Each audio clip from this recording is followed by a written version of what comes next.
নমস্কার বন্ধুরা, অজানার পথের নতুন পর্বে আপনাদের সকলকে স্বাগত জানাই। এখন চলছে পবিত্র শ্রাবণ মাস, আর এই শ্রাবণ মাসের শুক্লপক্ষে যে একাদশী তিথি পড়ে তাকে বলে শ্রাবণ পুত্রদা বা পবিত্রারোপিণী একাদশী। বন্ধুরা, আপনারা কি জানেন এই শ্রাবণ পুত্রদা একাদশী বা পবিত্রারোপিণী একাদশী আসলে কি? কেন এই একাদশী ব্রত পালন করা উচিত? এই একাদশী ব্রত পালনের ফল কি হয়? এছাড়াও চলতি বছরে অর্থাৎ 2024 সালে এই শ্রাবণ পুত্রদা একাদশীটি কবে পালিত হতে চলেছে জানেন কি? সেই সময়সূচি সম্পর্কে জানেন? একাদশী তিথি কখন শুরু হবে এবং কখনই বা শেষ হবে? এই একাদশীর পালন সম্পন্ন করার সময়সূচি জানেন কি? বন্ধুরা, এই সব তথ্য জানতে হলে অবশ্যই ভিডিওটি স্কিপ না করে শেষ পর্যন্ত দেখতে থাকুন। নমস্কার বন্ধুরা, অজানার পথের নতুন পর্বে আপনাদের সকলকে স্বাগত জানাই। সূর্যের কর্কট রাশিস্থ বৈষ্ণবীয় শ্রীধর, বৈদিক নভোষ ও বাংলা নাম অনুসারে শ্রাবণ মাসের শুক্লপক্ষের একাদশী তিথিকে পবিত্রারোপিণী একাদশী তিথি বলা হয়। অর্থাৎ সংক্ষেপে বলতে গেলে শ্রাবণ মাসের শুক্লপক্ষের একাদশী তিথিকে পবিত্রারোপিণী একাদশী বা পুত্রদা একাদশী তিথি বলা হয়। এই একাদশী পবিত্রারোপিণী একাদশী, পুত্রদা একাদশী, পদ্ম একাদশী, শ্রাবণ পুত্রদা একাদশী নামেও অধিক পরিচিত। এই একাদশী বাংলা ক্যালেন্ডারে শ্রাবণ ভাদ্র মাসে পালন করা হয়, আর ইংরেজি ক্যালেন্ডারে এটি জুলাই আগস্ট মাসের মধ্যে থাকে। শ্রাবণ মাসের শুক্লপক্ষের একাদশী তিথিকে পবিত্রারোপিণী একাদশী তিথি বলা হয়। আভিধানিক সূত্রে বলা হয়, পু ধাতুগত শব্দ থেকে পবিত্র, পবিত্রা ইত্যাদি বহু শব্দের সৃষ্টি হয়েছে। পুয়ের অর্থ হলো সংশোধন করা, সংস্কার করা ইত্যাদি 4টে শব্দ। আর পবিত্রা পু ধাতু ইত্র ধে স্ত্রী আ শব্দের অর্থ হলো সূচি, তুলসী বৃক্ষ, হরিদ্রা, বিষ্ণু ভার্যা, যজ্ঞে ব্যবহৃত কুশদয় ইত্যাদি প্রায় 10টি শব্দ। বিশেষ অর্থে বলা হয় যে একাদশী দেবী তার পদানত ভক্তের মনের বিষয়াসক্ত বাসনাকে বিশুদ্ধ পরাজ্ঞানের আলোকে পবিত্র করে ভগবত পদ লাভের সহায়তা করে থাকেন, তিনি হলেন শ্রী শ্রী পবিত্রা একাদশী দেবী। এই একাদশীর আদিষ্ট দেবতার নাম হলো জনার্দন। পৌরাণিক শাস্ত্র অনুসারে জানা যায়, দাপর যুগের প্রারম্ভে মাহিষ্মতিপুরের রাজা মহিজিতের নানা সদ্গুণ থাকা সত্ত্বেও তার মনে বিষয়াসক্তির আধিক্যের জন্য সর্বদা পূর্ণতার অভাব ছিল। তার কারণ নিরূপণের জন্য পাত্রমিত্র সমেত একসময়ে তিনি তাঁরই রাজ্যের অপর প্রান্তে অবস্থিত লোমশ মুনির আশ্রমে সবিনয়ে পদার্পণ করেন। লোমশ মুনি তখন কিছুক্ষণ ধ্যানস্থ থেকে জানালেন যে পূর্বজন্মে তিনি এক চলমান ব্যবসায়ী ছিলেন এবং তখন তার রাজার মন অপসংস্কৃত ছিল। পূর্বজন্মনি বৈশ্যহয়ং ধনহীন নৃশংসকৃত বাণিজ্য কর্ম নিরত গ্রামাদ গ্রামান্তরং ভূষম। উক্ত রাজা সে সময়ে জল পানার্থে আগত সবৎস গাভীকে তাড়িয়ে গুরুতর পাপ করেছিলেন বলে বর্তমানে তার রাজার এই দুঃখজনক পরিস্থিতি হয়েছে বলেই উক্ত লোমশ মুনিবর বললেন, সদ্য সুতা সবসা চ ধেনুস্তত্র সমাগতা। তদনন্তর রাজা উক্ত মুনিবরের কথা মতো এই একাদশী ব্রত পালন করেন এবং তার মনস্কামনা পূর্ণ হয়। এই কাহিনীর বিষয়ে ভগবান শ্রীকৃষ্ণ যুধিষ্ঠিরকে বলেছেন যে এই একাদশী ব্রত মানবের মুক্তি লাভের সহায়ক। শ্রাবণ মাসের শুক্লপক্ষের একাদশীকে বলা হয় পুত্রদা বা শ্রাবণ পুত্রদা একাদশী। এটি বছরের 2টি পুত্রদা একাদশীর একটি, অপরটি হচ্ছে পৌষ পুত্রদা একাদশী। এই ব্রতটি পুত্র সন্তান দানকারী ব্রত। পুত নামক নরক থেকে পরিত্রাণ পেতে পুত্র সন্তান প্রার্থনা করে থাকেন মনুষ্যকুল। সুতরাং এই ব্রত পুত্রদান করে মানুষকে সেই পুত নামক নরক থেকে পরিত্রাণ করে।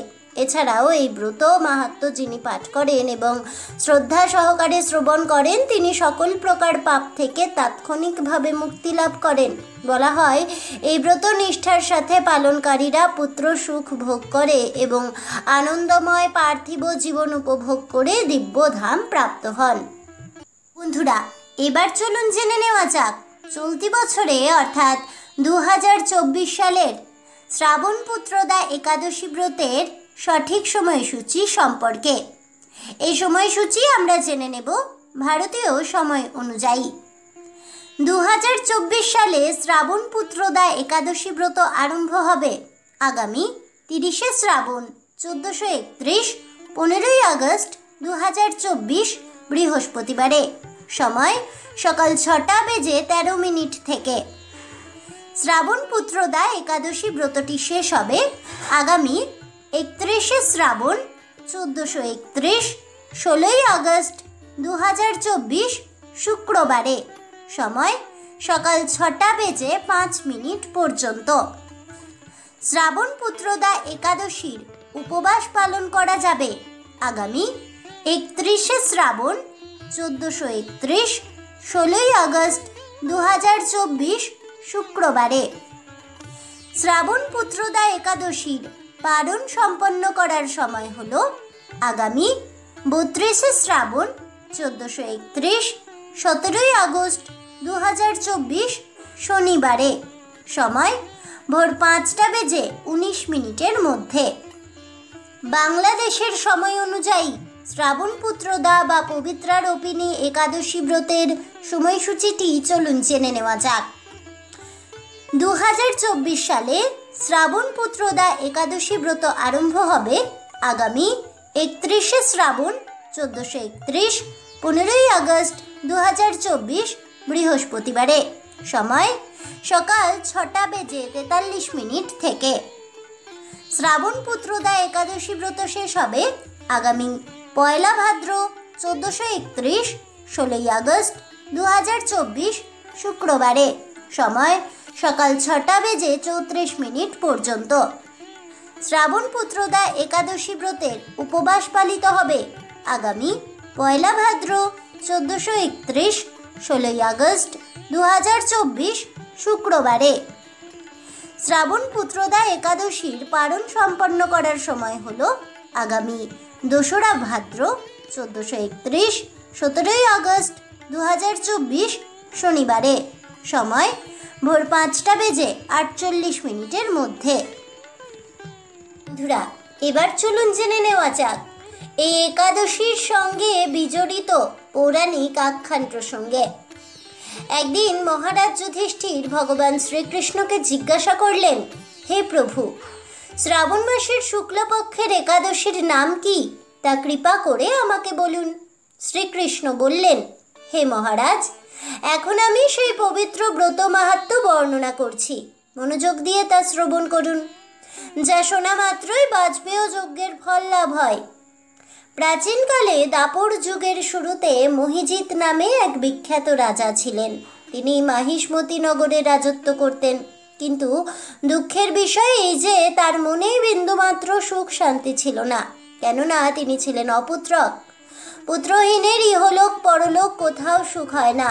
এরূপ চিন্তা করতে করতে বহুদিন কেটে গেল, কিন্তু তবুও পুত্রমুখ দর্শনে রাজা বঞ্চিতই রইলেন। নিজেকে অত্যন্ত দুর্ভোগা মনে করে রাজা চিন্তাগ্রস্ত হলেন। প্রজাদের সামনে গিয়ে বলতে লাগলেন, হে প্রজাবৃন্দ, তোমরা শোনো, আমি এই জন্মে তো কোনো পাপ কাজ করিনি, অন্যায়ভাবে আমার রাজকোষ বৃদ্ধি করিনি, ব্রাহ্মণ বা দেবতাদের সম্পদ কখনো গ্রহণ করিনি, উপরন্তু প্রজাদেরকে পুত্রের মতো পালন করেছি, ধর্ম অনুযায়ী পৃথিবী শাসন করেছি, দুষ্টদের যথানুরূপ দণ্ড দিয়েছি, সজ্জন ব্যক্তিদের যথাযোগ্য সম্মান করতেও কখনো অবহেলা করিনি। তাই হে ব্রাহ্মণগণ, এই প্রকার ধর্মপথ অবলম্বন করা সত্ত্বেও কেন আমার পুত্র লাভ হলো না তা আপনারা কৃপা করে অনুসন্ধান করুন। রাজার এই প্রকার কাতর উক্তি শ্রবণে ব্যথিত রাজভক্ত পুরোহিত ব্রাহ্মণগণ রাজার মঙ্গলের জন্য গভীর বনে ত্রিকালজ্ঞ মুনি ঋষির কাছে যেতে মনস্থ করলেন। বনের মধ্যে ঋষিদের আশ্রম সকল দেখতে দেখতে তারা এক মুনির সন্ধান পেলেন। তিনি দীর্ঘায়ু, নিরোগ, নিরাহারে ঘোর তপস্যায় মগ্ন ছিলেন। সর্বশাস্ত্র বিশারদ, ধর্মতত্ত্বজ্ঞ ও ত্রিকালজ্ঞ সেই মহামুনি লোমশ নামে পরিচিত। ব্রহ্মার এক কল্প অতিবাহিত হলে মুনিবরের গায়ের একটি লোম পরিত্যক্ত হতো। এই কারণে এই মহামুনির নাম লোমশ। তাকে দেখে সকলেই ধন্য হলেন। তারা পরস্পর বলতে লাগলেন যে আমাদের বহু জন্মের সৌভাগ্যের ফলে আজ আমরা এই মুনিবরের সাক্ষাৎ লাভ করলাম। তারপর ঋষিবর তাদের সম্বোধন করে বললেন, কি কারণে আপনারা এখানে এসেছেন এবং কেনই বা আমার এত প্রশংসা করছেন তা স্পষ্ট করে বলুন। আপনাদের যাতে মঙ্গল হয় আমি নিশ্চয়ই তার চেষ্টা করব। ব্রাহ্মণেরা বললেন, হে ঋষিবর, আমরা যে উদ্দেশ্যে এখানে এসেছি আপনি তা কৃপা করে শুনুন। এ পৃথিবীতে আপনার মতো শ্রেষ্ঠ ব্যক্তি আর কোথাও নেই। মহিজিৎ নামে এক রাজা নিঃসন্তান হওয়ায় অতি দুঃখে দিন যাপন করছে। আমরা তার প্রজা। তিনি আমাদেরকে পুত্রের মতো পালন করেন, কিন্তু তিনি পুত্রহীন বলে আমরাও সবাই মর্মাহত। তার দুঃখ দূর করতে আমরা এই বনে প্রবেশ করেছি। হে ব্রাহ্মণ শ্রেষ্ঠ, রাজা যাতে পুত্রের মুখ দর্শন করতে পারেন কৃপা করে তার কোনো উপায় আমাদের বলুন। তাদের কথা শুনে মুনিবর ধ্যানমগ্ন হলেন। কিছু সময় পরে রাজার পূর্বজন্ম বৃত্তান্ত বলতে লাগলেন। এই রাজা পূর্বজন্মে এক দরিদ্র বৈশ্য ছিলেন। একবার তিনি একটি অন্যায় কার্য করে ফেলেন। ব্যবসা করবার জন্য তিনি এক গ্রাম থেকে অন্য গ্রামে যাতায়াত করতেন। একসময় জ্যৈষ্ঠ মাসে শুক্লপক্ষের দশমীর দিনে কোথাও যাওয়ার পথে তিনি অত্যন্ত তৃষ্ণার্ত হয়ে পড়েন। গ্রাম প্রান্তে একটি জলাশয় তিনি দেখতে পান। সেখানে জলপানের জন্য যান। একটি গাভী ও তার বাছুর সেখানে জল পান করছিল। তাদেরকে তাড়িয়ে দিয়ে তিনি নিজেই জল পান করতে লাগলেন। এই পাপ কর্মের ফলে তিনি পুত্র সুখে বঞ্চিত হয়েছেন, কিন্তু পূর্বজন্মের কোনো পুণ্যের ফলে তিনি এই রকম নিষ্কণ্টক রাজ্য লাভ করেছেন। হে মুনিবর, শাস্ত্রে আছে যে পুণ্য দ্বারা পাপ ক্ষয় হয়। তাই আপনি এমন একটি পুণ্যব্রতের উপদেশ করুন যাতে তার প্রারব্ধ পাপ দূর হয় এবং আপনার অনুগ্রহে তিনি পুত্র সন্তান লাভ করতে পারেন। লোমশ মুনি বললেন, শ্রাবণ মাসের শুক্লপক্ষের পবিত্রারোপিণী একাদশী ব্রত অভীষ্ট ফল প্রদান করে। আপনারা যথাবিধি তা পালনে সবাই সমর্থ হন। লোমশ মুনির উপদেশ শুনে আনন্দ চিত্তে গৃহে প্রত্যাবর্তন করে তারা রাজাকে সে সকল কথা জানালেন। তারপর সকলে মিলে মুনির নির্দেশ অনুসারে ব্রত পালন করলেন। তাদের সকলের পুণ্যফল রাজাকে প্রদান করলেন। সেই পুণ্য প্রভাবে রাজমহিষী গর্ভবতী হলেন। উপযুক্ত সময়ে বলিষ্ঠ সর্বাঙ্গ সুন্দর এক পুত্র সন্তানের জন্ম দান করলেন তিনি। ভবিষ্যোত্তর পুরাণে এই মাহাত্ম্য বর্ণিত হয়েছে। এই ব্রত মাহাত্ম্য যিনি পাঠ বা শ্রবণ করেন তিনি সমস্ত পাপ থেকে মুক্ত হন এবং পুত্র সুখ ভোগ করে অবশেষে দিব্যধাম প্রাপ্ত হন। যারা ঈশ্বরের চিন্তা ভাবনা নিয়ে ইহলোক এবং পরলোকে আনন্দ পেতে চান তারা এই ব্রত শাস্ত্র অনুযায়ী এবং একনিষ্ঠ ভক্তি ভরে পালন করবেন। কর্তব্যা সুখমিচ্ছদ্ভির ইহলোকে পরত্র চ। বিশ্বাস করা হয় যে সঠিক আচার নিয়ম মেনে বিবাহিত দম্পতি যাদের বিয়ের পর দীর্ঘদিন ধরে পুত্র সন্তান হয় না তারা যদি এই একাদশী ব্রত পালন করে তাহলে অবশ্যই তাদের মনস্কামনা পূর্ণ হয়। জয় পরম পুরুষ ভগবান শ্রী বিষ্ণুর জয় হোক। জয় হোক ভগবান শ্রীহরি শ্রীকৃষ্ণের। জয় হোক পবিত্র রূপিণী একাদশী বা শ্রাবণপুত্রদা একাদশী ব্রতের। জয় হোক সমস্ত হরি ভক্তগণের। হরে কৃষ্ণ কৃষ্ণ কৃষ্ণ হরে হরে, হরে রাম রাম রাম হরে হরে, রাধে রাধে। এই বলে আমার আজকের ভিডিওটি আমি এখানেই শেষ করছি। তাহলে বন্ধুরা, চলতি বছরে অর্থাৎ 2024 সালে শ্রাবণ পুত্রদা একাদশী ব্রতটি কবে পালিত হতে চলেছে, এই একাদশী ব্রতের সঠিক সময়সূচি এবং একাদশীর গুরুত্ব ও মাহাত্ম্য পৌরাণিক আখ্যান সম্পর্কে জানতে পেরে আপনাদের কেমন লাগলো অবশ্যই আমাকে কমেন্টে জানাবেন। ভিডিওটি ভালো লেগে থাকলে লাইক শেয়ার করতে ভুলবেন না। আমার চ্যানেলের নতুন বন্ধু হয়ে থাকলে চ্যানেলটিকে সাবস্ক্রাইব করে দেবেন, পাশে থাকা বেল বাটনটি প্রেস করে রাখবেন নতুন ভিডিওর নোটিফিকেশন পাওয়ার জন্যে। দেখা হচ্ছে পরের ভিডিওতে। ততক্ষণ সবাই ভালো থাকুন, সুস্থ থাকুন আর অবশ্যই সঙ্গে থাকুন আর দেখতে থাকুন অজানার পথে।